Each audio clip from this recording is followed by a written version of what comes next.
How do we speak, sound, and look like a leader? I'm Linda Katz-Wilner, founder of Successfully Speaking, and I'm a speech and communication coach and trainer who helps leaders and aspiring leaders communicate with confidence, clarity, and credibility. I am so thrilled to have the opportunity to sit down and speak with a colleague who I've been following for many years. Laurie Schloff is the president of Partners in Communication. She is a lifelong speech and communication coach who loves adding to her clients' confidence, skills, and success. Sound familiar? Yes. Welcome, Laurie. It's great Oh, to have you here. I have such a good feeling about our interview because I feel like we are sort of like speech soul sisters. Right. For so long, we Yeah. communicate so much on LinkedIn. We Yes, comment on each other's posts, but we don't always have the chance to talk to each other. it's And true. we're communication specialists. Shouldn't we be doing that? Yeah. Well, I do love to keep following you, and you have some great articles and interviews. But I think also one of the areas that I think we overlap in is the level of experience. We have had so many experiences. And I think experience, plus dedication, is really a wonderful formula. And I'm glad we're still kicking. So you're saying we're seasoned, is that right? Yeah. Well, Lori, let's start with I first learned about you many, many years ago because you had a book, Smart Speaking, with the 60-second strategies. And I read that book and I said, oh my goodness, this person is in complete alignment with what I want to do and how I think. So I was always so impressed by the breadth of topics you had in that book. And I actually reviewed it recently and said, so much of it is still the same. Some Yes. things have changed, I know, but I couldn't wait to speak to you about this. Oh, thank you so much. It's still selling pretty well. And you're absolutely right. I've been too lazy to update it to smart speaking too. So any takers out there who want to help with updating some of the references, which include Ronald Reagan and Madonna. And some of the technology, because I certainly technology has changed, which we both have Oh know my so goodness. well. So well. Lori, let's start a little bit with how you got to where you are today. Where did you start? I think I always liked the combination of performing. And when I say that, I mean being in front of people, being expressive. Plus, I liked helping people. Plus, as I matured, but I always had it, I think, within me, I liked being a businesswoman. Mm, Now, the word coaching, when I was in college, I'm not sure I ever heard it in association with anything but sports. mhm. So it was a gradual evolution. Like you, I had a degree, a master's degree in speech and language pathology. And then I met some of the early starters in our field of corporate communication coaching at the Speech Improvement Company in Brookline, Massachusetts. And I worked really hard to learn the craft and Mm. was mentored, etc. And was teaching at Northeastern University. This was like a lucky layoff. I didn't screw up in any way. I was just laid off. Mhm. And the timing in my life was right. And after 1 year as a corporate communication coach, I was just doing better than ever in every way. And it's been my life since. It's been a big part of my life. Mm. A big And career is very, very central to who I am. mhm. And you said something very important, which I Yeah. relate to. So there's going to be a lot, I'm sure, that I'm going to feel the same way. And that is, as a speech and language pathologist early in my career, helping people who had communication disorders, we we can see the challenges and Yeah. how it impacted their life if they couldn't communicate. And I worked with a lot of adults with strokes and head injuries. And so that passion can carry through to the corporate world because all we want to do is help people be better and more Yes. successful. Yes, it's very, very sincere. And I don't know in terms of your listeners how much people know about the actual work itself, but it's a lot very deep. You really get to know people. Mhm. And I think that's one of the reasons I did want to go from speech pathology into more of the business world, because I did want those deep adult mutual Mhm. relationships. Mhm. Now, when you work, because we're talking about leaders and helping Mhm. people speak, sound, and look like leaders, what do you see as a common challenge when you're working with people who are looking to improve their executive presence or leadership skills? In the past couple of years, I've had so many clients and so many referrals on the topic of, would this person please get to the point? And maybe Ah, it's also the types of folks I tend to see, like technical people, mhm. IT people, scientists, researchers.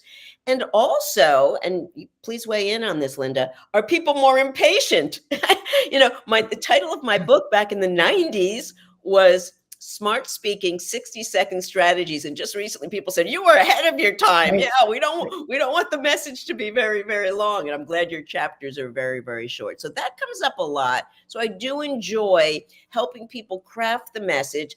I mean, working on their being concise isn't that thrilling, but I love helping them with making the message engaging.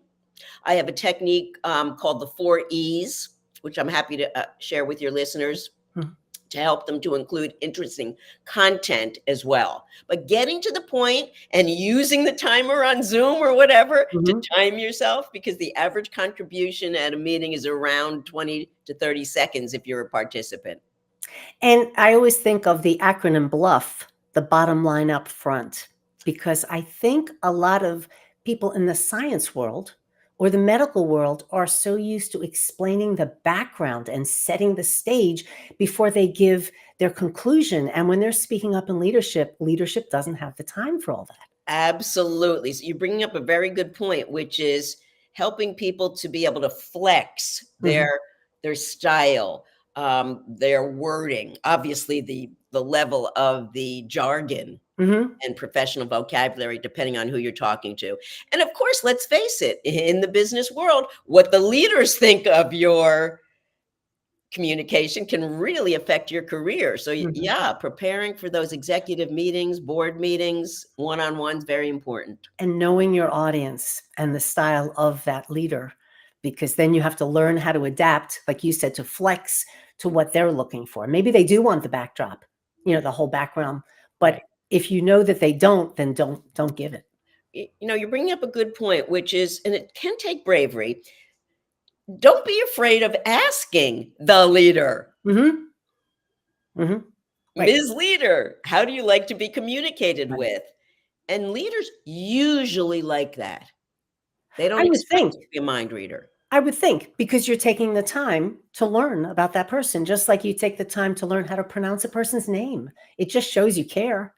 It just shows you want to adapt to that person so that you have a positive relationship. That's a great point to ask.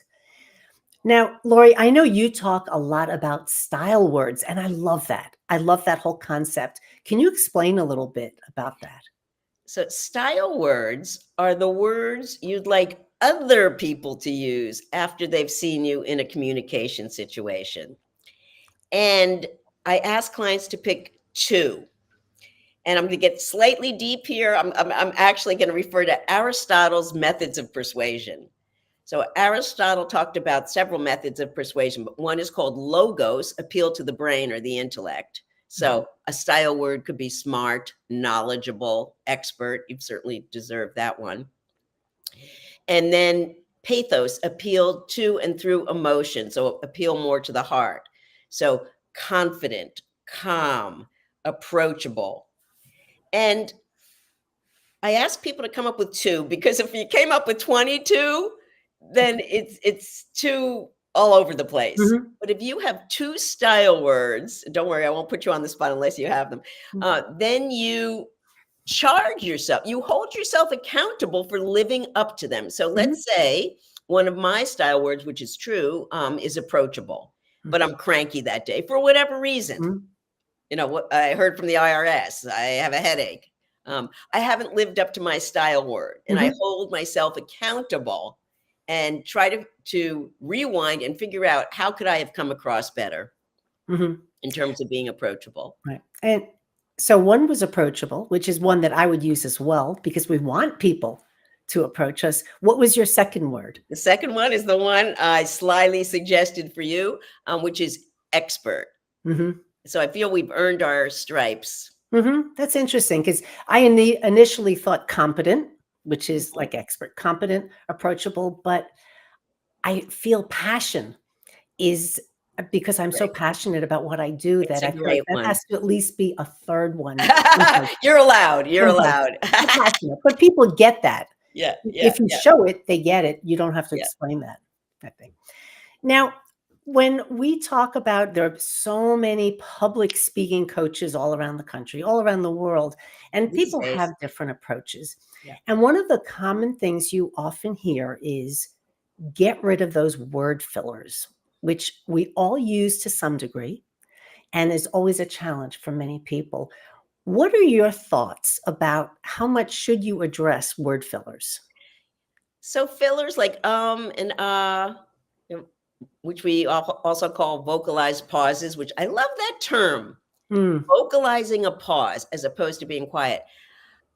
Maybe it's because of the way I think. I'm sort of a big picture kind of person. They don't bother me that much now, and I want to also incorporate some of the studies on it. So if you have more than 3% of your speech being fillers, then it's going to be very distracting. mhm.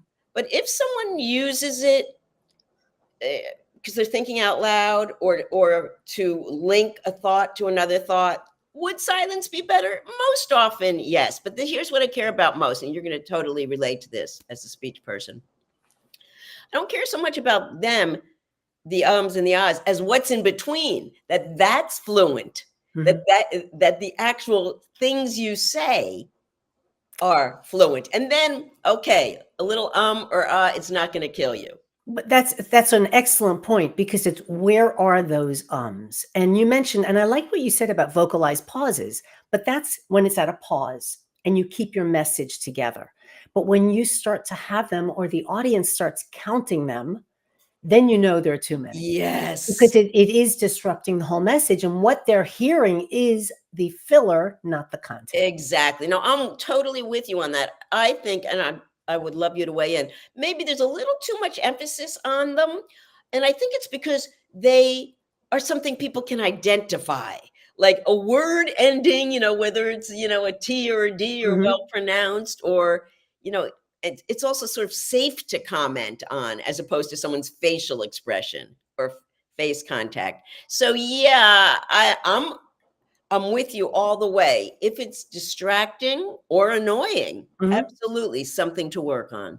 I worked with somebody whose Mm. filler was like all three of them. Oh, that's And that right. was a problem. Now, again, many of my clients do not English is not their first language, and there may be times when they're thinking and they're inserting the because they're thinking. Yes. Yes. You have to be a little bit lenient with that, but again, know when they're doing it and if it's being effective. Other people I know say that they say it because they don't want people to think they're finished talking, and so they hold the floor with the Yeah, yeah. Interesting. I guess another way to look at my approach is I really do think of what's what's going to help this person the most. Mhm, Is it working on being more comfortable and concise with the executive or working on the ums and ahs? You can do both, but mhm. the way my brain works is often thinking, but what stands out? Mhm, absolutely, and I found that when you talk to somebody about the word fillers and tell them to reduce it, which I did very early in my career, you can paralyze somebody. Because, they keep doing it, and then they can't even think about the message. So I'd rather say, focus on pausing. Now Yeah, you're calling them vocalized pauses, so some of them will be vocalized, some of them will be silent. But if they think about putting a pause in rather than avoiding a word, they're going to be more successful. right, right. And I do have something techniquey called the 1-2 technique, and that's pausing for a count of two in Mhm, silence mhm, in between phrases and thoughts. And that seems to work pretty well. And I often have New clients practice that by just saying their address out loud or their phone number. Mhm. And then you're thinking about what you want to do, and that is that pause 1, 2. I Exactly. play golf, Laurie, and the worst thing you can do is say, "I don't wanna hit it in the water," just like I don't wanna say, Uh, because as soon as you say what you don't want to do, that's exactly what you do. well, which brings up another big concept in our field, which is what level of awareness or consciousness is helpful. Mm. Mhm. Yeah, and Yeah. that's why I use a lot of video. I'm assuming you give Mhm. video feedback to your clients, but there's so much that video captures that we don't even think about. And how many leaders might even say, "I just can't watch myself on video." Many, and it's interesting. I bring it up, often bring it up gingerly, but I really want to use it pretty much from the beginning of coaching. I have had a couple who just can't handle it, Mm, but mostly everyone gets used to it. And basically, my advice is very simple: pretend you're looking at someone else. That's what yeah, I'm going to do when I yeah, watch this. right. Right, that's right. Yeah, it is difficult. I know some people who said, "Well, I took a public speaking class and I had a video and it's been sitting in my email for a year now. I can't look at it." It's like, well, it's helpful to look at. Even without the sound, it's helpful. But Yes, especially without the sound. If you so want to look at your nonverbal behavior. definitely, definitely. Now, Lori, there's a question I ask all of my guests, Yeah. and that is because we're talking about speaking, sounding, and looking like a leader. What do you see as the essential skill to speak, sound, and look like a leader? So I'm going to start with a trait. And I think the most important trait in general and for leaders is kindness. Mm, So, how do we operationalize kindness? So, I think first it's the facial expression, mhm, looking approachable. And there's many people who don't. So, one of the things I think we do as coaches is we try to get people to sort of mirror us. mhm, We sort of bring out the best in people. And another way of showing kindness as a leader is how you run your meetings. Are you aware of including people and finding a way to safely include people? And then the third way would be having your one on ones or ways of getting to know the people who work for you.